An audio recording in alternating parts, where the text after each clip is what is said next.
ছোট্ট একটি গলি, তবে এখানকার মানুষের জীবনযাত্রা বেশ বিচিত্র। বলছি পুরান ঢাকার শাঁখারী বাজার থেকে। আজকে আমি আপনাদের এই শাঁখারী বাজার ঘুরে দেখাবো এবং এখানকার ঐতিহ্য এবং ইতিহাস সমস্ত কিছু তুলে ধরতে যাচ্ছি। চলুন শুরু করি। ঢাকার 400 বছরের ইতিহাসে জীবন্ত সাক্ষী শাঁখারী বাজার। শুধু একটি বাজার নয়, একটি ইতিহাস, ঐতিহ্য, সংস্কৃতি এবং কারুশিল্পের এক অনন্য অধ্যায়। শাকার গুঁড়া করতেছে। শাঁখারী গুঁড়া, এই গুঁড়া দিয়ে কি হয়? এটা স্কিনে মাখে, ব্রণের লেগা, মেস্তার লেগা। স্কিনে ব্যবহার করে, মানে স্কিনে ব্যবহার করলে উপকারটা কি?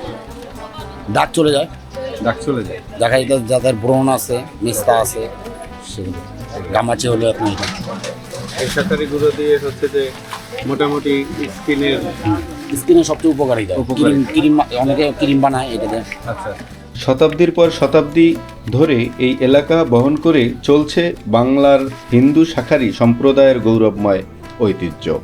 ধারণা করা হয় মুঘল আমলে শঙ্খ শিল্পে দক্ষ হিন্দু শাঁখারী কারিগরদের ঢাকায় এনে বসতি স্থাপনের সুযোগ দেয়া হয়।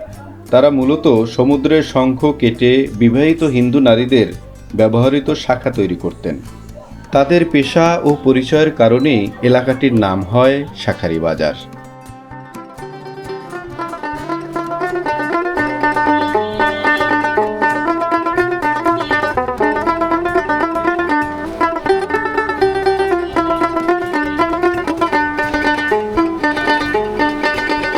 এটাকে কি বলে? এটাই মেন সংখ্যা, মেন সংখ্যা। এটা দিয়ে হচ্ছে যে এটাই মেন কাটাকাটি হবে। এটা দিয়ে কাটাকাটি করে ওই শাখা বানানো। হ্যাঁ, তারপরে এটার বুক মানে যেটার যে কাটা কাটা হবে, এইটুকু ফালানো হবে, এইটুকু ফালানো হবে, এইটুকু ফালানো হবে। তো এখান থেকে যে যে মানে দেখা যাচ্ছে যে মাছের যেমন কোনো কিছু আইসটা থাকে না, এই আইসটাকে বাই করানো হবে।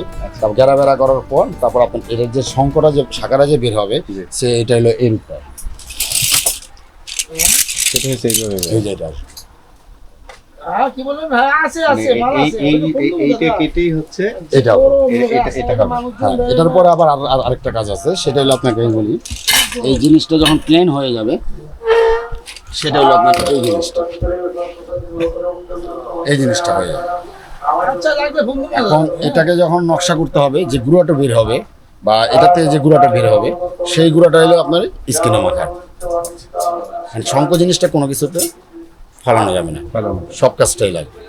আর বাকি যেটা থাকবে, মানে এই যে আপনার ফ্রেমটা থাকবে, ওই ফ্রেমটা দিয়ে চুরি এই জিনিসটা শাখা বানানো। কাটা হবে, গুঁড়ো হয়ে যাবে, এটা গুঁড়ো হয়ে যাবে।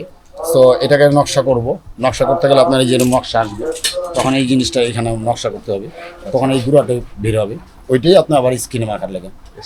কত করে বিক্রি করেন? মানে বিক্রি তো দাদা, বিক্রির তো কোনো হিসাব নাই। মানে শাখার বিভিন্ন রকমের পোকা হয়, বিভিন্ন রকমের ডিজাইন, বিভিন্ন রকমের দামের। আবার এটা একটা কোপটা। আচ্ছা, বিভিন্ন রকমের ডিজাইন দিয়ে বিভিন্ন রকমের। দুইটা কেনে না একটা কেনে? দুইটা সব এক জোড়া। এক জোড়া, মানে দুইটা মিলে এক হ্যাঁ, চুরি যেরকম বিক্রি হয় আপনার দুইটা, হ্যাঁ। এরকম শাখাও বিক্রি হয় দুইটা। এইমাত্র যেটা বিক্রি করলেন সেটা কোনটা বিক্রি করলেন? এটা মোটা মোটাটা কত বিক্রি করলেন? এটা হলো আমাদের মানে এইটাও বিক্রি কোনো হিসাবে, কারোর কাছে 3000 টাকা বিক্রি হয়, কারোর কাছে 2500 বিক্রি হয়, কারোর কাছে 2300 বিক্রি হয়, কারোর কাছে 2200 বিক্রি হয়। মানে বেচার কোনো নেই, মানে নির্দিষ্ট কোনো মূল্য নাই, মানে মোটামুটি হচ্ছে যে এটা যে ক্রেতা এসে ডিজাইনের উপর ডিপেন্ড করে। ডিপেন্ড করে। কথা বলছেন, যেরকম ডিজাইন সেরকম দাম। আচ্ছা, এখন দেখা গেছে কোনো শাখা দেখা গেছে এক জোড়া শাখা 5000 টাকা হয়, আবার কোনো এক জোড়া শাখা আবার 500 টাকা হয়, আবার এক জোড়া শাখা দেখা গেছে 400 টাকা হয়, আবার এক জোড়া শাখা 2000 টাকা হয়। মানে যত ডিজাইন অত দাম। এটা আমাদের পূর্বপুরুষের, আমার দাদু করতো, দাদুর পর বাবা, বাবার পর আমরা। এই আগে তো হাতে বানানো হতো, এখন মেশিনে নকশা হয়।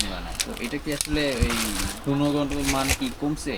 না, দেখা গেছে যে চাহিদাটা দেখা গেছে যে এখন যদি আগে দেখা গেছে কারিগর ছিল, কারিগরের সংখ্যা ছিল অনেক, এখন কারিগরের সংখ্যা কম।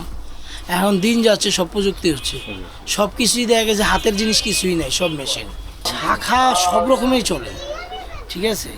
এখন দেখা গেছে যে মোটাও চলে, চিকনও চলে, মিডিয়ামও চলে, সব রকমই শাখা চলে। দেখা গেছে ক্রেতার যার যেরকম অভিরুচি। পুরান ঢাকার সরু গল্লির মধ্যে অবস্থিত এই ঐতিহাসিক এলাকায় প্রবেশ করলেই চোখে পড়ে সারিবদ্ধ প্রাচীন ভবন। শতবর্ষী মন্দির এবং ঐতিহ্যের ছোঁয়ায় ভরা দোকানপাট। এই হলো পুরোনো আদি যুগের জিনিস। আগের দিনে মানুষ ব্যবহার করছে, সুস্থ থাকছে, ভালো থাকছে।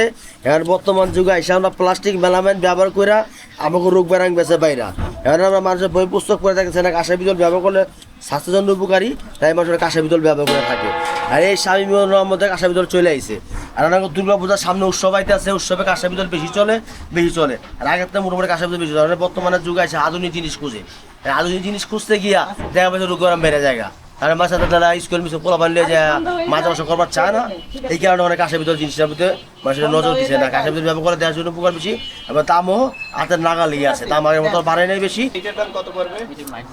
এটা তো আমাদের বেশি পড়বে না, এর দাম পড়বে কত পড়বে 2200 এরকম দাম আসে।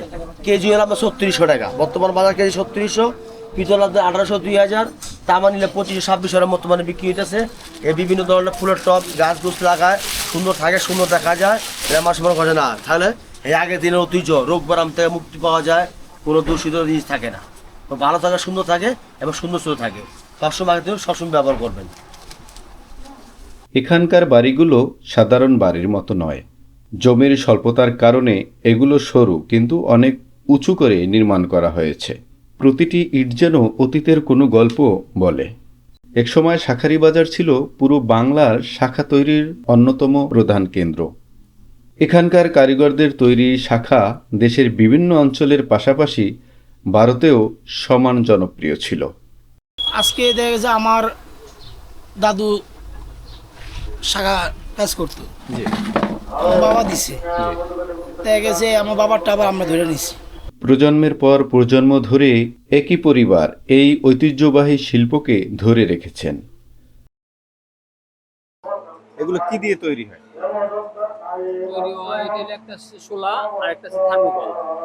আচ্ছা, এটা হলো থার্মোকল, হ্যাঁ, আর শোলা হলো ওই যে সাদা, সাদাগুলো। হ্যাঁ সাদা দিয়ে হলো আচ্ছা, মানে খেতে হয়, যেটা ওই ধান খেতে হয়, আচ্ছা। ওই সাদা দিয়ে। হ্যাঁ আমি চিনি, ধান খেতে হয়, বড় বড় শোলা হয়। হ্যাঁ এটা, হ্যাঁ এটা হলো অরিজিনাল শোলা, আমাদের দেশে তৈরি হয়।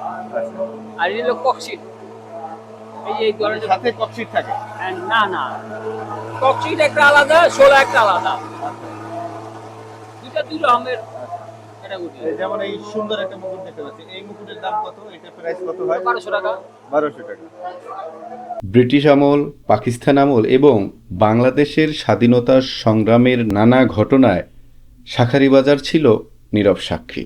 বিশেষ করে 1971 সালে মুক্তিযুদ্ধে এই এলাকায় মানুষ ভয়াবহ নির্যাতনের শিকার হয়। তবুও সময়ের ছোরত পেরিয়ে শাঁখারীবাজার আজও মাথা উঁচু করে দাঁড়িয়ে আছে। বর্তমানে শাখার পাশাপাশি এখানে গড়ে উঠেছে গহনা, পূজার সামগ্রী, মিষ্টি এবং বিভিন্ন ঐতিহ্যবাহী পণ্যের ব্যবসা। দুর্গাপূজা, জন্মাষ্টমী, কালীপূজা ও অন্যান্য ধর্মীয় উৎসবের সময় পুরো এলাকায় রঙিন আলোয় সেজে ওঠে। বাজার যেন হয়ে ওঠে উৎসব আর আনন্দের এক প্রাণ কেন্দ্র।